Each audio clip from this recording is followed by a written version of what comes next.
বিসমিল্লাহির রহমানির রহিম। আসসালামু আলাইকুম। প্রিয় শিক্ষার্থীবৃন্দ, তোমরা কেমন আছো? নিশ্চয়ই আল্লাহর রহমতে ভালো আছো। দশম শ্রেণীর বিজ্ঞান বইয়ের 11তম অধ্যায় নিয়ে আলোচনা করতেছি। বিজ্ঞান 11তম অধ্যায়ের নাম কি? জীব প্রযুক্তি। জীব প্রযুক্তি এই অধ্যায় নিয়ে আজকে আলোচনা করব। জীব বলতে আমরা কি বুঝতে থাকি? যাদের প্রাণ আছে তাদেরকেই জীব বলে। না, এটা না। জীবের মধ্যে উদ্ভিদ এবং প্রাণী উভয়ই বিদ্যমান। সেই উদ্ভিদ এবং প্রাণী উভয়কে নিয়েই জীব। এখন সেই জীবকে নিয়েই আলোচনা করব। অধ্যায়ের নাম জীব প্রযুক্তি। জীব প্রযুক্তি। জীব প্রযুক্তি অধ্যায়ে প্রথমে চলে আসি জীবের গঠন ও কার্যের একক কি। কোষ হচ্ছে জীব দেহের একক। কোষ হচ্ছে জীব দেহের একক। কোষ হচ্ছে জীব দেহের একক। কোষকে আবিষ্কার করেছে ইংরেজ বিজ্ঞানী রবার্ট হুক 1665 খ্রিস্টাব্দে কোষ আবিষ্কার করেন। জীবদেহের গঠনের একক কোষ।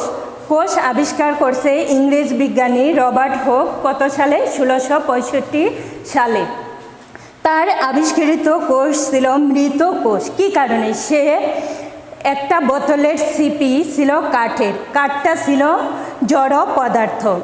উদ্ভিদ থেকে কাঠ হয়, কিন্তু যখন কাঠে রূপান্তর হয়ে গেছিল সেটা ছিল জড় পদার্থ। সে কারণে তার আবিষ্কৃত কোষ ছিল মৃত। কিন্তু কোষ আবিষ্কার করেছে কে? ইংরেজ বিজ্ঞানী রবার্ট হুক 1665 খ্রিস্টাব্দে। জীবদেহের গঠন ও কার্যকরী একক হচ্ছে কোষ। তাহলে কোষ যদিও হয়ে থাকে, আর আমার অধ্যায়টার নাম জীব প্রযুক্তি। জীব প্রযুক্তিতে যদি চলে আসি, আধুনিক বংশগতি বিদ্যার জনক হিসাবে আমরা জোহান গ্রেগর মেন্ডেলের নাম জেনে আসছি। আধুনিক বংশগতি বিদ্যার জনক হিসাবে কার নাম জেনে আসছি? Johann Gregor Mendel. আজ থেকে কত বছর আগে? 150 বছর পূর্বে তিনি কি করেছিলেন? এই বংশগতি বিদ্যা আবিষ্কার করেছিলেন। তিনি কি ছিলেন জানো? হ্যাঁ, কি? বংশগতি বিদ্যার জনক। হ্যাঁ, তারপরে তার আরেকটা কিন্তু পরিচয় আছে। তার সেই পরিচয়টা কি হলো? অস্ট্রীয় ধর্মযাজক। অস্ট্রীয় ধর্মযাজক। দেখো, ধর্ম সম্বন্ধ নিয়ে সে ছিল। তারপরে কি করছে? বিজ্ঞান পড়ালেখা বাদ দেয়নি। শুধু ধর্ম নিয়ে থাকলেই চলবে না, পড়ালেখাও করতে হবে। তিনি তা প্রমাণ দিয়েছেন। জোহান গ্রেগর মেন্ডেল আজ থেকে 150 বছর পূর্বেই কি করছে? এই বংশগতির বিদ্যাটা আবিষ্কার করেছে। তিনি কি ছিলেন? অস্ট্রীয় ধর্মযাজক। তার এটাকে মেন্ডেলের এই আবিষ্কারকে কি করা হয়েছে? মূল প্রতিপাদ্য বিষয়, মেন্ডেলের আবিষ্কারের মূল প্রতিপাদ্য বিষয় হচ্ছে জীবের প্রতিটি বৈশিষ্ট্য একজোড়া ফ্যাক্টর দ্বারা নিয়ন্ত্রিত। মেন্ডেলের আবিষ্কারের মূল প্রতিপাদ্য বিষয় হচ্ছে জীবের প্রতিটি বৈশিষ্ট্য একজোড়া ফ্যাক্টর দ্বারা আবৃত। তাহলে জানা গেল কোষকে জীবদেহের গঠন ও কার্যকরী একক। কোষকে আবিষ্কার করেছে ইংরেজ বিজ্ঞানী রবার্ট হুক 1665 খ্রিস্টাব্দে কোষ আবিষ্কার করেছে। তার আবিষ্কৃত কোষ ছিল মৃত। আমার অধ্যায় জীব প্রযুক্তি। তোমাদের পাঠের প্রথমেই দেওয়া আছে ক্রোমোজোম। ক্রোমোজোমের জন্য আমার কি করতে হয়েছে? বইয়ের চিত্রটার সাথে চিত্রটা একটু মিল করে নাও। একটা নিউক্লিয়াসের চিত্র অঙ্কন করতে হয়েছে। প্রোটোপ্লাজমের মধ্যে ভাসমান গোলাকার ঘন বস্তুটি হলো নিউক্লিয়াস। প্রোটোপ্লাজমের মধ্যে ঘন ভাসমান গোলাকার ঘন বস্তুটি হলো নিউক্লিয়াস। তাহলে কথার সাথে চিত্রের সাথে একটু মিল করো শিক্ষার্থীরা, যে প্রোটোপ্লাজমের ভিতরে ঘন গোলাকার বস্তুটি হচ্ছে কি? নিউক্লিয়াস। নিউক্লিয়াস। এখন ক্রোমোজোম কি? ক্রোমোজোমটা কি জানতে হবে। ক্রোমোজোম নিউক্লিয়াসে অবস্থিত অবস্থিত, নিউক্লিয়াসে অবস্থিত, এটা হলো একটা নিউক্লিয়াস। নিউক্লিয়াসে অবস্থিত নির্দিষ্ট সংখ্যক সুতার মতো যে অংশগুলো জীবের বংশগত বৈশিষ্ট্য বহন করে তাকে ক্রোমোজোম বলে।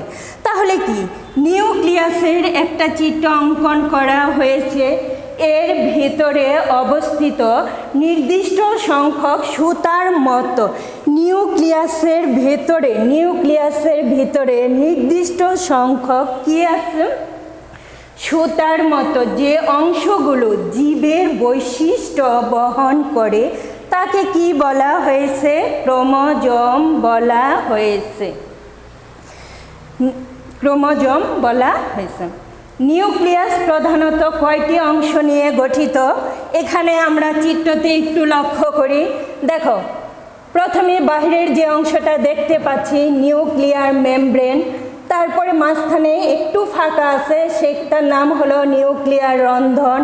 তারপরে নিউক্লিয়াসের ভিতরে বিন্দু বিন্দু যে অংশটা দেখতে পাচ্ছ সেটা হলো নিউক্লিওলাস। তারপরে বিন্দু যে অংশটা নিউক্লিওপ্লাজম। শেষের যে অংশটা নিউক্লিয়ার রেটিকুলাম, যেটাকে ক্রোমাটিন তন্তু নামে অভিহিত করা হয়েছে। চিত্রটা লক্ষ্য করো, বইয়ের সাথে আর আমার চিত্রের সাথে মিল আছে। তাহলে প্রথমেই চলে আসি কি, নিউক্লিয়ার মেমব্রেন। নিউক্লিয়ার মেমব্রেনটা কি? এটি নিউক্লিয়াসকে ঘিরে রাখে। নিউক্লিয়ার মেমব্রেনটা হলো নিউক্লিয়াসটাকে সম্পূর্ণরূপে ঘিরে রাখতেছে। এর আবরণী সাইটোপ্লাজম থেকে নিউক্লিয়াসের ভেতরের বস্তুগুলোকে আলাদা করে রাখে। নিউক্লিয়ার মেমব্রেনের আবরণী কি করতেছে, যে সাইটোপ্লাজম থেকে নিউক্লিয়াসের ভেতরের বস্তুগুলোকে সম্পূর্ণরূপে আলাদা করে রাখে। একই সাথে তরল পদার্থের চলাচল নিয়ন্ত্রণ করে। নিউক্লিয়ার মেমব্রেন সম্পূর্ণ নিউক্লিয়াসটার বাহিরে অবস্থিত। এটা কি কাজ করতেছে? কাজটা করতেছে এর আবরণী সাইটোপ্লাজম থেকে নিউক্লিয়াসের ভেতরের বস্তুকে আলাদা করে রাখে। তারপরে চলে আসলাম নিউক্লিওলাস। নিউক্লিয়াসের ভিতরে প্রথমটা নিউক্লিয়ার মেমব্রেন বলেছি বাহিরে, আর নিউক্লিওলাসটা হলো নিউক্লিয়াসের ভেতরে। নিউক্লিয়াসের ভেতরে তরল ও স্বচ্ছ পদার্থটি হলো নিউক্লিওলাস। নিউক্লিয়াসের ভিতরে তরল ও স্বচ্ছ পদার্থটি হলো নিউক্লিওপ্লাজম। শিক্ষার্থীরা মন দিয়ে শোনো, নিউক্লিয়াসের ভিতরে তরল ও স্বচ্ছ পদার্থটি হলো নিউক্লিওপ্লাজম। এর মধ্যে ক্রোমাটিন তন্তু থাকে ও নিউক্লিওলাস থাকে। নিউক্লিয়াসের ভিতরে তরল ও স্বচ্ছ পদার্থটি হলো নিউক্লিওপ্লাজম। এর ভিতরে কি থাকে? ক্রোমাটিন তন্তু থাকে ও নিউক্লিওলাস থাকে।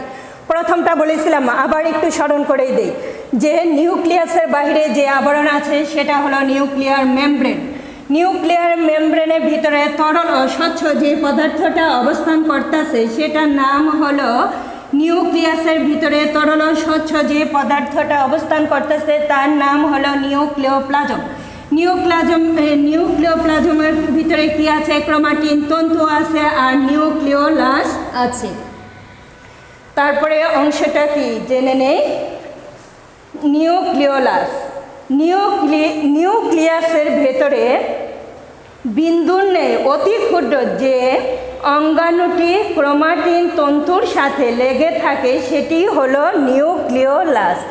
নিউক্লিয়াসের ভিতরে বিন্দুর নেই যে অঙ্গগুলি লেগে থাকে সেটাই হলো নিউক্লিওলাস। নিউক্লিয়াসের ভিতরে বিন্দুর নেই যে অঙ্গগুলি লেগে থাকে সেটাই হলো নিউক্লিওলাস।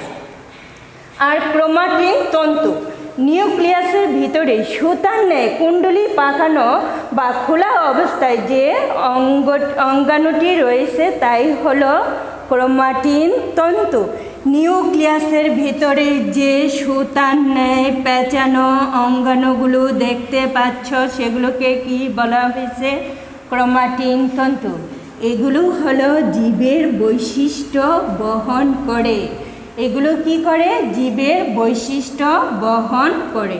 তাহলে নিউক্লিয়াসটা কি জানতে পারলাম যে নিউক্লিয়াসটা কি। নিউক্লিয়াসটা কি বলেছিলাম? প্রোটোপ্লাজমের মধ্যে ভাসমান গোলাকার ঘন বস্তুটি হলো নিউক্লিয়াস। প্রোটোপ্লাজমের মধ্যে ঘন বস্তুটি ভাসমান গোলাকার, সেটাই হলো নিউক্লিয়াস। নিউক্লিয়াসের বাহিরে যে অংশটি আছে সেটা হলো নিউক্লিয়ার মেমব্রেন। ভেতরে কি আছে? নিউক্লিওপ্লাজম, যে স্বচ্ছ তরল পদার্থ সেটা নিউক্লিওপ্লাজম। আর নিউক্লিওপ্লাজমের মধ্যে কি আছে? নিউক্লিওলাস আছে আর ক্রোমাটিন তন্তু আছে। এবার ক্রোমোজোমের আকৃতি। এখন ক্রোমোজোমের আকৃতি চিত্রটা একটু লক্ষ্য করো এখানে, যে ক্রোমোজোমটা দেখতে কী রকম। ক্রোমোজোমটা আমি চিত্রটা অঙ্কন করছি, তোমাদের বইয়ের সাথে চিত্রটার সাথে মিল আছে। যে বাহিরের এই অংশটাকে নাম দেওয়া হয়েছে স্যাটেলাইট।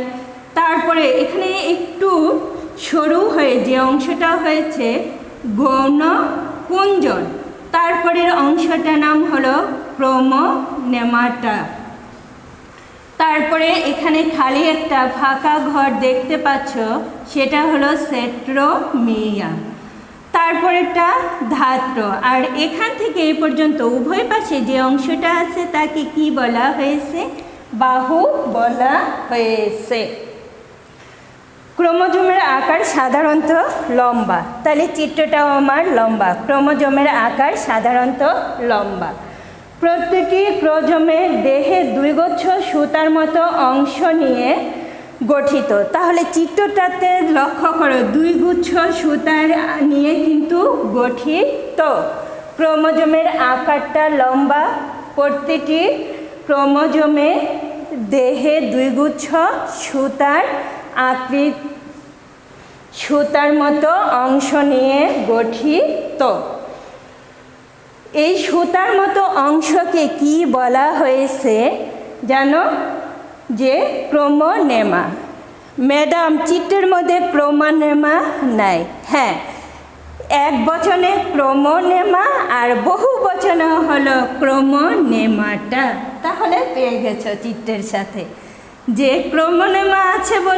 বলছো যে ম্যাডাম চিত্রেতে ক্রোমোনেমা নাই, বহু বচনে হলো ক্রোমোনেমাটা। তাহলে চিত্রের সাথে মিল করতেছি।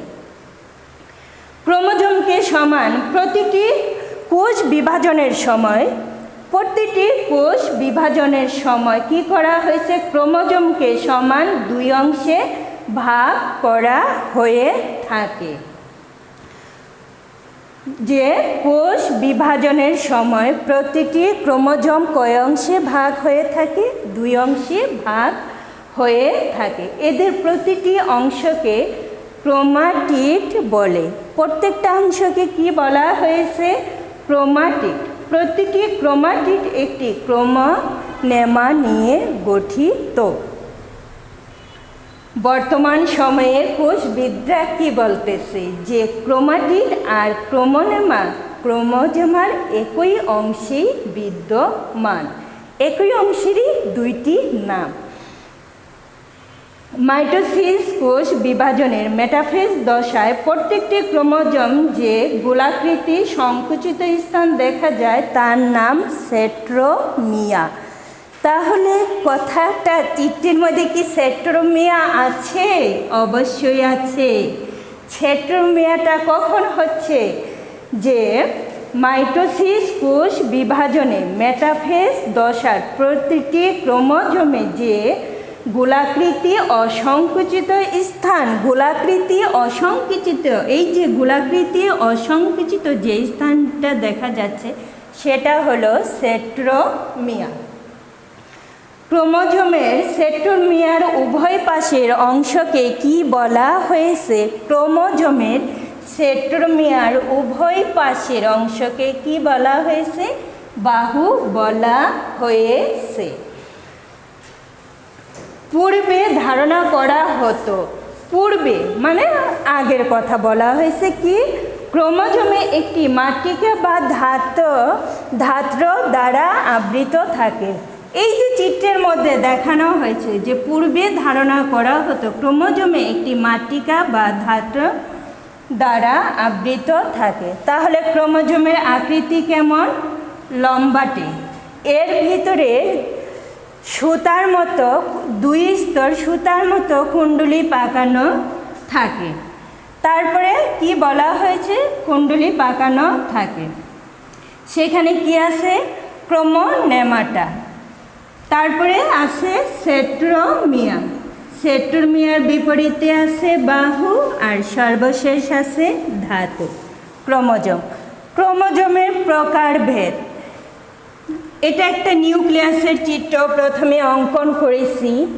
সেই নিউক্লিয়াসটা ভেতরেই এখন ক্রোমোজোম পেয়ে গেছি। ক্রোমোজোমের চিত্র থেকেই ক্রোমোজোমের নিউক্লিয়াসের চিত্র থেকে ক্রোমোজোমের প্রকার ভেদে চলে আসলাম। চিত্রটা তোমাদের বইয়েও দেওয়া আছে, আমি আবার পুনরায় অঙ্কন করে বোঝানোর চেষ্টা করতেছি। নিউক্লিয়াসের ভেতরে ক্রোমোজোম ডিএনএর অবস্থান।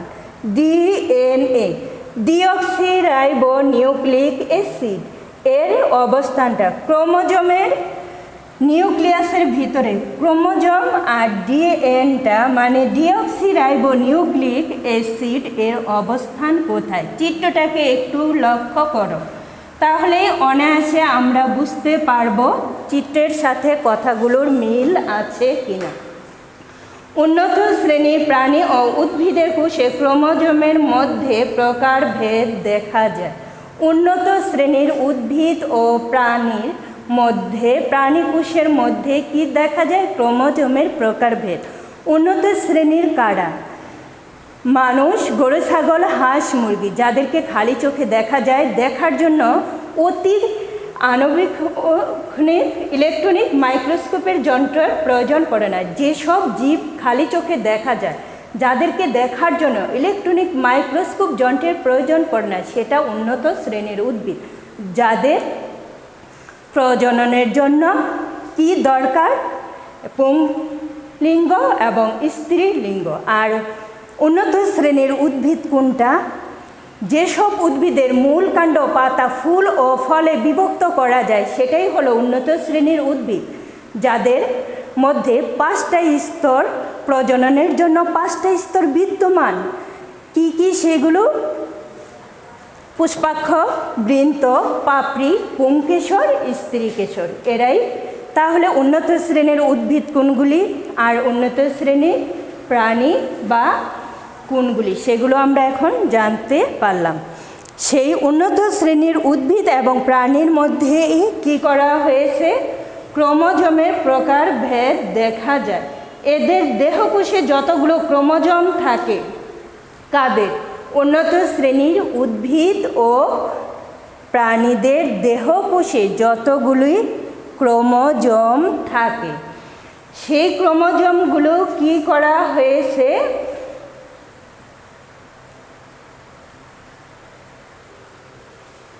উন্নত শ্রেণীর উদ্ভিদ ও প্রাণীর দেহকোষে যতগুলো ক্রোমোজোম থাকে, তাদের এক জোড়া ক্রোমোজোম অন্য জোড়া ক্রোমোজোম থেকে ভিন্ন হয়।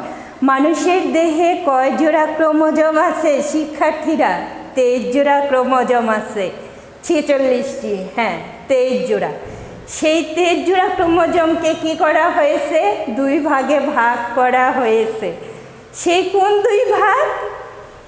একটা হলো এক জোড়া ক্রোমোজোম হলো লিঙ্গ নির্ধারণ ক্রোমোজোম, যাকে সেক্স ক্রোমোজোম নামে অভিহিত করা হয়েছে।